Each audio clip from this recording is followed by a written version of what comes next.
Welcome to the Gardening Manifesto podcast, brought to you in conjunction with Natural England and broadcast by Wiggly Wigglers. On the Wiggly Sofa, I'm Heather Gorringe and I'm joined today by Farmer Phil and Richard.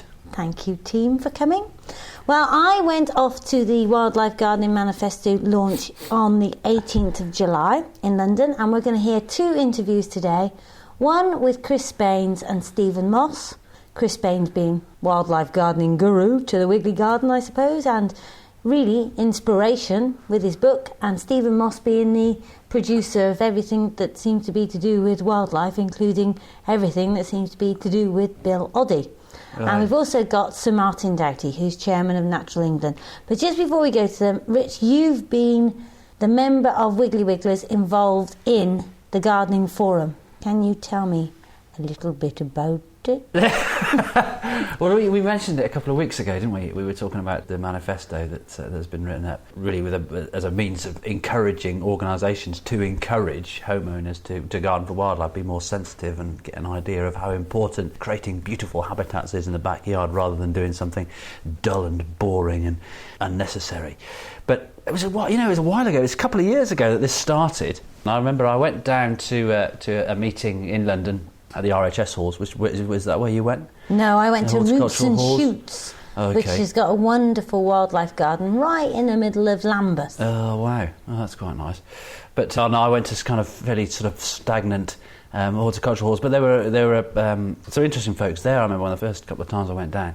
And so this has taken a couple of years, really, for Natural England, as they are now, English Nature, when it started, to be able to put this manifesto together. Because the problem is, when there are a whole load of different organisations working together, people have got slightly different opinions over what's right, what's wrong, and, the politically correct way to address an audience through a piece of literature like this. It's a bit tricky. So anyway, but they pulled it off, they've got it together, and they obviously had the launch that you went down to a week or so ago, a couple of weeks ago. But why has Natural England decided to... It'll be interesting to see what happens as a consequence. So I can appreciate why they did this. The idea being to get lots of organisations together that have an empathy for gardening for wildlife, to get lots of ideas, and to have a kind of forward-looking approach to encouraging homeowners to create adequate habitat in their garden, because of course nature knows no bounds, and whilst folks think what good is that 20 metre square patch, but in fact it's incredibly significant. If you have lots and lots of 20 metre square patches over an area of a couple of miles, it's hugely significant from lots and lots of different species. So it is very important, and we've said before that in fact the Wiggly Garden is probably more biodiverse than the 20 acres of barley adjacent to it that Phil farms. It's interesting stuff. There's lots of wildlife in the garden. Recently I built a wildlife area, school grounds, not a million miles from here. Created this most amazing little space with the help of the school children and whatnot. And when I opened the garden with the local MP, I paid mention then to the fact that space was considerably more significant so far as wildlife was concerned than the areas all around it, and it just gives wildlife a chance. They can really get ensconced there, and they can spread out from that point. So for English Nature, for Natural England, to come up with this initiative, it's a good thing to do, and I hope that people really push it forward. And there are things like the Eco Garden that we do features for on local TV, Central News. They've got their eco garden, really, and that's another way of trying to encourage people to create space for wildlife in their garden. I mean, wildlife comes, but you have to give it a chance. You can't be too tidy. You need to consider some of the richer species, some of the species that provide lots of pollen and nectar. You need to think about creating landscaping that can support and sustain hibernating invertebrates, reptiles, mammals, amphibians, and the like. It's dead easy, it's a piece of cake. But rather than turn over your garden into something that's essentially bland and boring, like a patio or some hideous decking or, a car parking area, you can get so much more from creating a space for wildlife, because it stimulates your own intellect as much as anything else. Do you like our wildlife garden, Phil? I do, and I was the biggest potential cynic. I think I really thought it wouldn't work, and I will eat large quantities of humble pie, and I think, Rich, your point that these little oases of wildlife habitat, the effect, it's certainly here, spreads out at least a field all the way round. Yeah. And that can happen, in towns and urban areas, that you have little dots of oases, and if they're not too far apart, they're close enough to interact. And you get this effect of a big area of habitat by linking lots of little areas. We heard from a lady who came here the other day who'd got a tiniest backyard in the middle of London. Do you remember, Rich? Yeah. She said her whole garden had been changed by reading the Wiggly catalogue, really, and she one day just got it and hacked the concrete up and planted this little oasis and put up her bird feeders, had a little pond, and it totally changed the aspect of the house. Yeah. Well, see, what amazes me is people think, gardens are too much like hard work. The other day I went up to Royal Bank Scotland to do some stuff with them. They've got a new base up north, and what they're going to do is disseminate all their environmental initiatives across the other branches in the country. But I went up and I was having some lunch and I was rattling with a couple of the staff up there, and there's one woman said, I don't get into gardening, I can't be bothered with it, it's too much like hard work. But it's just not hard work, it's beautiful. The other day Sarah and I went up to our vegetable patch. It's an ideal time for families to get together to rattle about things that you might not otherwise have the chance to do. You can be thoroughly off with this rain that we're having. You go up in the garden. We'll have to censor that. Cleanses your soul. Yeah, it just utterly beeped off. Absolutely beeped off. It is, but a moment in the garden, especially growing vegetables and things like that, so rewarding. And I can wax lyrical about it, but really, if for folks to try it, then it just, the proof is in the pudding. Yeah, but you see, I think also there's space for people that don't want a garden. So for me, I don't get that joy. I don't get joy from going and digging those vegetables.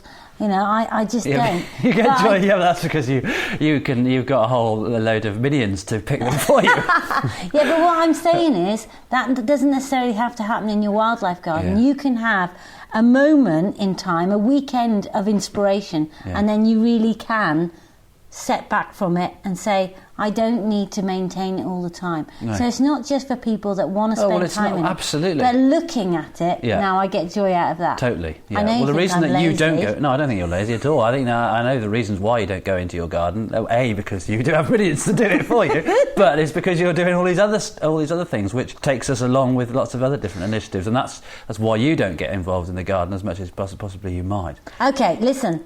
I went to London on the 18th of July, and Joan Ruddock, the Minister of Biodiversity, was due to open the event, but she was being whipped or something really? in the Houses of Commons. Really? It was something like a third-party line whip. A 3-line whip. So she couldn't come. So her chappie did it. But this is what she would have said had she gone. Okay. The manifesto will help improve gardening advice to encourage people to manage gardens in a way that benefits wildlife. This is essential because as our climate changes, the network of gardens could help wildlife to adapt and migrate throughout the country.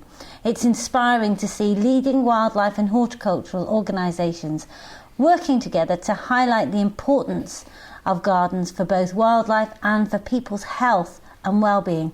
And there was an awful lot of talk about the human element. Let's go and hear from Chris Baines, Stephen Moss, and then Sir Martin Doughty. Right, I've got two heavyweights here, not in that sense, but in the sense of wildlife gardening. I've got Stephen Moss and I've got Chris Baines. Thank you so much for having a quick word with me about this event. Go first to Stephen. Stephen, what do you think that this could actually achieve for wildlife gardening? I mean, obviously, wildlife gardening has to come, as it were, from the grassroots. It has to be people who are enthused about it, but they need a bit of guidance. And the great thing here is you've got all the really key conservation organisations, all the key people from government, Natural England, and individual experts on wildlife gardening, all pulling together and all agreeing that here's the manifesto. And I think what's great about it is that it's not watered down. It is good, strong stuff. And Chris, it must be quite a proud day for you because, as you know, you inspired our wildlife garden with your book, and now you've seen all the complete sea change in attitudes to gardening. Yeah, it is extraordinary. I mean, I was saying to somebody earlier on, it's 40 years in my case I've been waiting. I was studying horticulture 40 years ago, and at that I spent 3 years being taught how to kill everything, really. Horticulture in the 60s was about pesticides, and wildlife in gardens then was either a pest or a disease or a weed. That was it. it. Yeah. And then 30 years ago, I did an original ground force, really, on Gardener's World and created something called a Rich Habitat Garden. And Peter Seabrook was presenting Gardener's World. And it took him about 10 years before he spoke to me again, because he was so appalled that Gardener's World had this weird guide suggesting people should plant weeds and put nest boxes up. And then 20 years ago, just over, I made the very first wildlife garden at Chelsea Flower Show, and the RHS was so confused by it that on my medal it says, "To Chris Baines for a wildfire garden." So one way or another, it's been a kind of misunderstood period of 40 years. But now... Perhaps you misfired. Well, yeah, absolutely. It was quite funny. Is strangely apt, isn't Yes, it? Because they spread like wildfire. Well, and they got back to me, and when I explained that it was wrong, they said, "Oh, send it back." I said, "No, I think I'd rather hang on to it. Yeah. It's much more valuable to me with the spelling mistake on." And then 7 or 8 years ago, Stephen and I worked together with Charlie Dimmock on Charlie's Wildlife Gardens, and that was, in a way, I think, for me, a really important turning point, because suddenly this was real mainstream, this was popularity, this was actually, 8 o'clock on a Friday night kind of stuff instead of 11:30 on a Sunday night, which is where I'd always been deposited. And now here we are, 40 years down the line, and all the big boys are saying, yeah, this is serious stuff, this matters, this is important. So it's a great moment, really, a great moment. Fantastic. And for the future, what about children? How are we going to engage them? Well, we have to allow them to go out and explore nature for themselves without always having to have an interactive experience. It doesn't always have to be immediate, and it doesn't always have to be interactive. And actually, holding an insect or holding a frog or seeing a butterfly is an incredible experience for children. And they naturally want to pick flowers and blow dandelion clogs. I have 2 teenage children who have no interest in wildlife because I didn't encourage it, and 3 little ones who do. And I'm trying to push them, and I'm trying to actually hold back and let the children go out. And the garden is the perfect place to do that because it's safe. Yeah. There's very interesting as well how modest people's kind of expectations are and how little it takes to really inspire people. I'm very involved with the Wildfowl and Wetlands Trust, and there was a wonderful week for kids in Northern Ireland in their centre on Strangford Lough last year. Lots of kids through all kinds of extremely exciting things to do, snorkelling and all kinds of stuff to engage with wildlife. And at the end of the week, they had a questionnaire of what the children had most remembered and most found really inspired them. And well over 95% of them, top of the list was having a duck feeding out of their hand. Oh. So modest, you know, and you can do that in any park. And so what we hope certainly is that the park is the next big step. You know, that the wildlife in your garden is partly down to how you garden. It's very much about what your neighbourhood's like.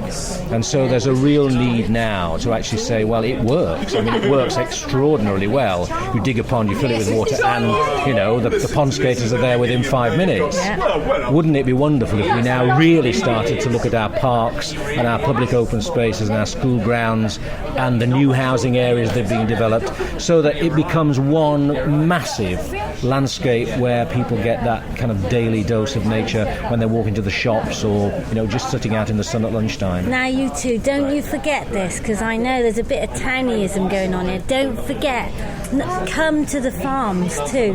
There's a lot of farmers out there that are actually really keen on conservation and environmentalism, and I think with things like LEAF and the Organic and the Soil Association, it's worth bringing them all together, because our gardens aren't any more natural than our farm, really. No, they're not. I mean, the other thing is that I think people with rural gardens in rural villages actually are the people with the least access to the wider landscape. I'm always meeting people who teach in rural schools who say, well, you know, our kids have got nowhere to go beyond the village boundary. Yeah. Whereas, you know, I live in the middle of Wolverhampton. You can walk all the way to Liverpool along the canal towpath from there. You know, there's a fantastic network of urban corridors and footpaths and buses to jump off and on. So actually, rural communities, I think, have become in the last 50 years more deprived of contact with nature than most. So you're quite right. The wider rural landscape is swinging back, isn't it? Because certainly where I live, I've moved to Somerset recently, and it is being far more sympathetically. The peat digging they've done is now being turned into nature reserves. Yeah. There are finally places for kids to go. And the farmers themselves, I think, are being encouraged now, finally, not to just pursue high yields and to do something that helps wildlife. And certain farmers have always done that and been penalised for it, and at least now they're getting something back. We're here kind of under the patronage of Natural England. I mean, that's a really significant change, to bring together English nature, the nature conservation specialists, with the Countryside Agency, the access to the countryside specialists, and the Rural Development Agency, the people with the conservation money for farmers, to bring them all under one umbrella in order to deliver a landscape that is alive and is accessible. I mean, that's exactly what we need. Absolutely. Thank you very much. I'm Martin Doughty, Chair of Natural England. Before that I chaired English Nature. And I understand that the first thoughts about this were about 30 years ago, when some pioneering people in the Nature Conservancy Council, which predated English Nature, recognised that gardens potentially were a huge wildlife haven and that we ought to do something about it. And we've been working on it, I guess, slowly, but perhaps in the last 5 or 10 years much more urgently, recognising that, as say, birds like the song thrush have been disappearing from the countryside, that maybe gardens were a way that they could be saved. And now, of course, we know all sorts of other things, the benefits of, in terms of our well-being, our health and everything else. So it's people as well as wildlife, and gardens are an integral part of that. Yeah, because I think wildlife gardening has tended to have a bit of a bashing from people that think that what it's going to mean for you is that you're going to be stung by wasps. Yes. You're not going to have a pleasant environment, and it's not for the human. And yet your talk was all about how it is for us as people. It is. And I guess there was a generation of gardeners that are now mainly not on radio and television, who were people who sprayed a lot and used pesticides and herbicides and didn't think much about the wildlife. And I think they're being replaced largely now by much more sensitive gardeners. And you're no more likely to get stung by a wasp in a wildlife-friendly garden. I've got virtually every mammal you would think of coming through. Not a particularly big garden. Lots of voles, lots of foxes coming through at times. I had a badger through recently. It's not all absolutely plain sailing. I had a very aggressive male mole that was forever putting molehills in places I didn't want them. He was after your worms, young man. He was, absolutely, he was, yes. That's which shows that the garden was very, very good in organic terms. But so you do get little problems like that, but by and large it's great fun, and it's got to be healthy for you in all sorts of ways, not just the food, but the actual well-being that it gives you. So who have you managed to bring together today? I mean, I don't want the full list because I think there's 30. But lots of nature organisations, lots of gardening organisations. I think what I'd like to work on is getting some more commercial interest. I'd like to see a big garden centre chain that not simply had things on the shelf that were wildlife friendly, but actually positively advertised them and campaigned on behalf of wildlife gardening. Now, I know they'll look at their commercial interests, but I think that's something that would be very good to see. You've got organisations like the National Trust who are already doing hugely good work in the way that they run their gardens. They don't use peat anymore, that sort of thing. And they've got worm composting toilets too. Yes, they're right at the forefront. And it would be nice to get a commercial garden centre outfit where lots of gardeners go who perhaps don't get the messages that we've got here today, just to get some more messages from the sort of places they would normally go to. Of course, I hope they don't, in a way, because I'm from Wiggly Wigglers and we're a mail order company, but on the other hand, there's plenty to go at, isn't there? I should think so, yeah. I don't think you'll have any problem, yeah. I don't either. The more that get converted, the more business you'll get. I think you're right. Just to tell me briefly about your own garden and how this method has changed what you do in your garden on a practical basis. Most gardeners would tell you that slugs and snails are their biggest problem. I will admit to you that I do use a few slug pellets only inside frames so that no wild creatures can get to them. But outside of the frames I don't use them. And they just little seedlings like lettuces, because the slugs can destroy a whole frameful in a night if I don't take some steps. But I think I'm almost getting to the stage of being confident enough to phase that out as well. So I don't use any. I'm absolutely organic other than that. And I have a grass-covered area, but I don't call it a lawn because it's got all sorts of wildflowers and indeed other things like fritillaries in that I planted that love coming up in the grass. So my garden's just It's quite eccentric, really, but it's lovely. And I've got a pond that every spring will have 20, 30 mating frogs, and people come to my pond for frog spawn and take it away. And there's a very healthy colony of palmate newts in there as well, which are lovely to go and see. So my wife and I, on a warm, sunny evening, we'll go out firstly with the bat detector and find out what's flying above, and then we'll get a torch onto the top of the pond, and all the palmate newts will scurry away, which is what they do when you light them up. Fantastic. We've got great crested in ours. Great stuff. They're lovely. Well, you've really hit the button. You've hit the button. Yeah. Well done. Tell me, looking ahead, future 5 years, 10 years, what do you hope will be achieved by this manifesto? I hope that we will have many, many more people out there doing wildlife gardening and demanding of suppliers.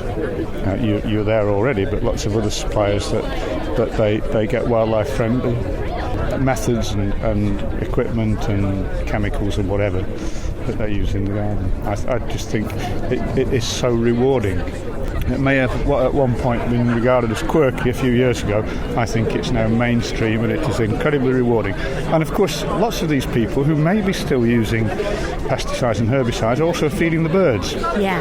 And if they think about it, the two aren't quite compatible. And those birds they love, So let's think about, what do the birds need? They need feed. They probably need at times insects, and you're not going to get insects if you throw pesticides all around. You will get insects. So if you have a pile of old wood in a corner of the garden that's creating an ideal habitat. You mentioned that I think 22 Hyde Parks have actually gone within London. They've been paved over. Front gardens that have been lost, paved over, basically to bring cars in. Yeah. And individuals would say, I'd prefer to have my car there than on the road. But collectively, that is a huge issue, isn't it? Yeah. So all that garden biodiversity potential and flood risk from paving over. Yep. So the more you pave, the more flooding we'll get. And that's a topical issue at the moment. And it is, we know 22 Hyde Parks just in London from front gardens. I'd love to see. I've been walking down here today, coming from Herefordshire. Yeah. I haven't walked all the way, no, but from the tube station. Yeah. And it's fascinating because the front gardens that have been paved over, that people have just taken and just obliterated all the garden, look awful. And yet, there's many gardens that have as much as 3 spaces there, but it's full of biodiversity. So it's not necessarily that you can't park your car and have biodiversity, as far as I can see. No, you can, in many cases, have both, can't you? Yeah. And the planners need to look at that. I think the highway engineers often like to get cars off the road. If they can safely get on and off the road, they prefer them to park off the road rather than on the road. And that, I think, is a problem as well. And we need to look at these things in the round. The biodiversity loss, the increased flood risk, and let's get some sensible policies. Thank you very much. And the strawberries at Roots and Shoots are very, very They're wonderful. tasty. They're wonderful, Heather. Yeah, go and get some more. Thank you very much. All the best. Well, there we are. What a great day, what a great idea. And Rich, I think you've done great to be part of it. Oh, thanks very much. I do. You're good. And now it's been quite a heavy... You're right.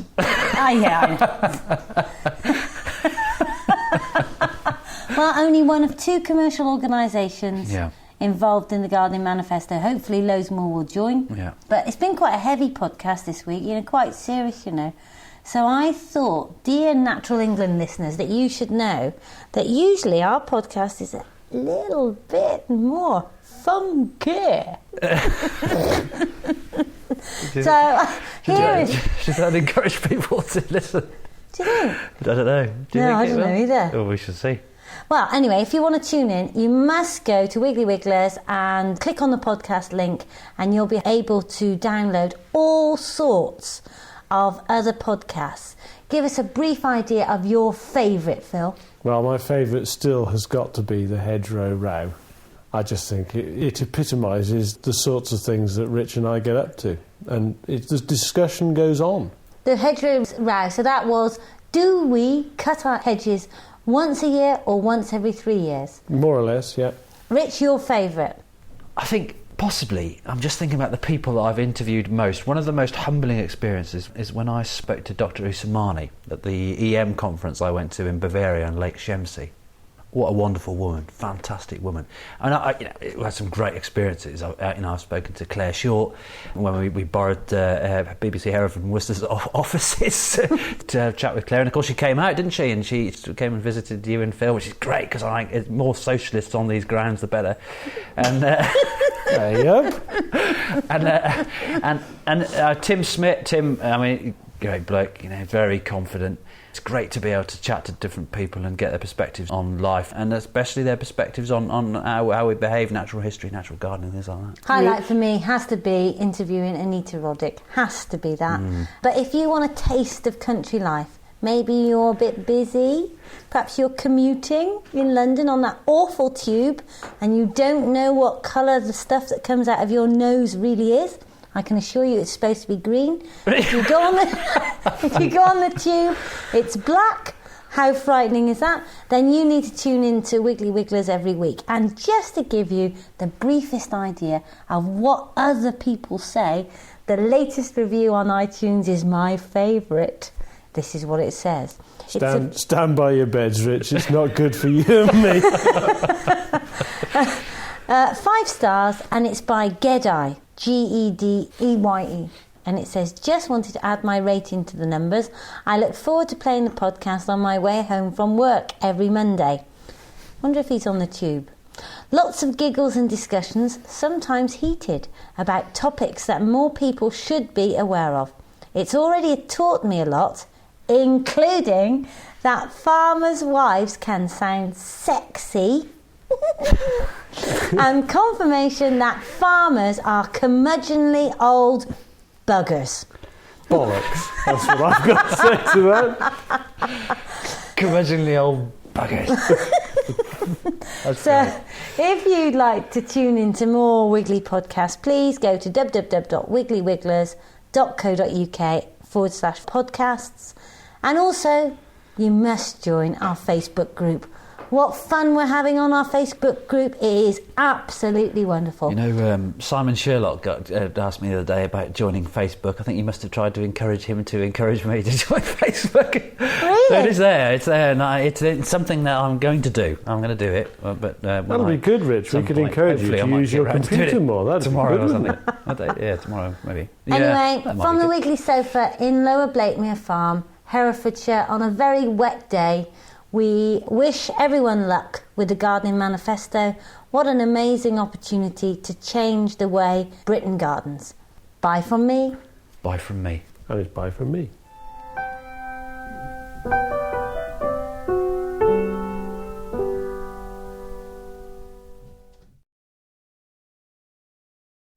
And the manifesto includes top tips for wildlife, like creating a pond, brightening up the garden with flowers that provide pollen and nectar for bees, butterflies and insects all year round, leaving a pile of dead wood, building a compost heap, providing water and food for birds, relaxing, gardening in a sustainable way to protect wildlife. And it says that contact with the natural environment improves children's mental and physical health and self-discipline, and they're going to be thinner.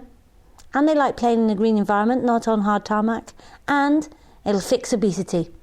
There we are. There you are. The cure for all ails. Sorted. That would be great, Richard, if only your microphone was on.